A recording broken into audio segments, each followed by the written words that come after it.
इतना अच्छा बात कहा, चाल कम होती जाती है। अपवर्तनांक बढ़ेगा तो चाल कम होगा, क्यों नहीं होगा? अगर अपवर्तनांक बढ़ेगा, इसकी अगर म्यू की वैल्यू बढ़ेगी, इसका मतलब लैम्डा का मान घटाना पड़ेगा।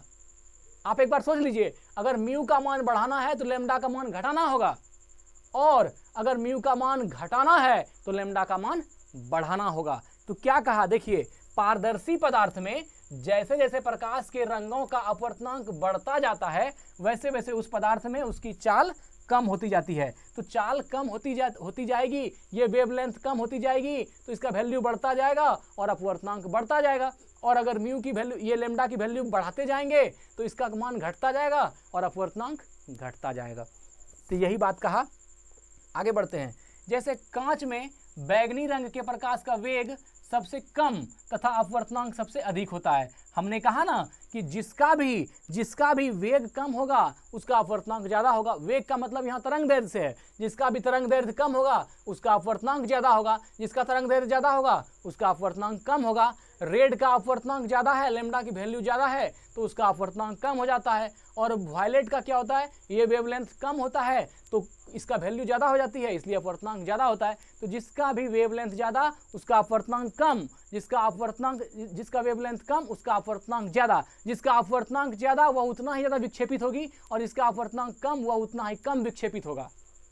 जैसे लाल रंग का अपवर्तनांक कम, इसलिए वह कम विक्षेपित होता है। और वायलेट जैसे बैगनी का तरंग अपवर्तनांक ज्यादा, इसलिए वह ज्यादा विक्षेपित होता है।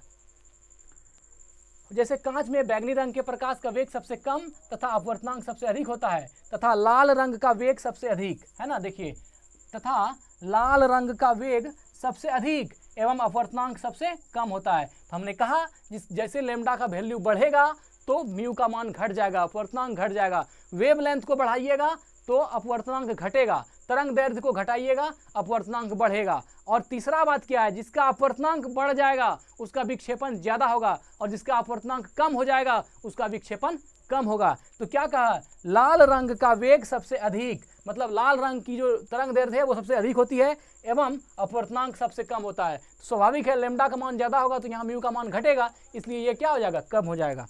तो मित्र, इसमें मूल रूप से तीन ही बात था, अपवर्तनांक, तरंग दैर्ध्य और विक्षेपण।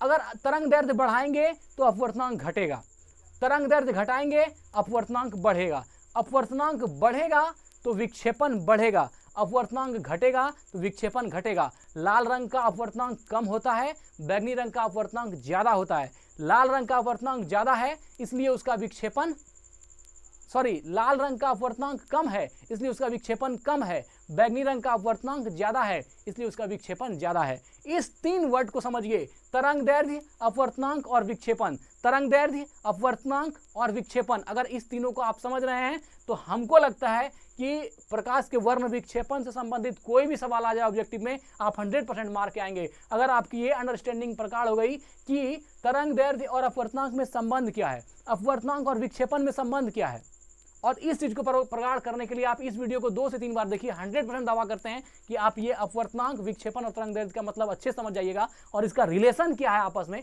इसको भी समझ जाइएगा। तो आज यही एंड करते हैं, इसके बाद अगले टॉपिक को लेकर के हम आपके सामने उपस्थित होंगे। आज वीडियो को यही एंड करते हैं, और जैसा कि एक जिम्मेदारी के साथ हमने आपके सामने ये चीज़ परोसा है, तो हम आपसे भी उम्मीद करते हैं कि अगर वीडियो आपको पसंद आती है तो लाइक जरूर करें, कुछ मार्गदर्शन कमेंट के रूप में करें कि मैं किस तरह का वीडियो पोस्ट करूं जो आपको और अच्छा, या क्या परेशानी है। और अगर चैनल को सब्सक्राइब नहीं किए हैं तो जरूर कर दीजिए। बहुत बहुत धन्यवाद। Thank you so much. जय हिंद।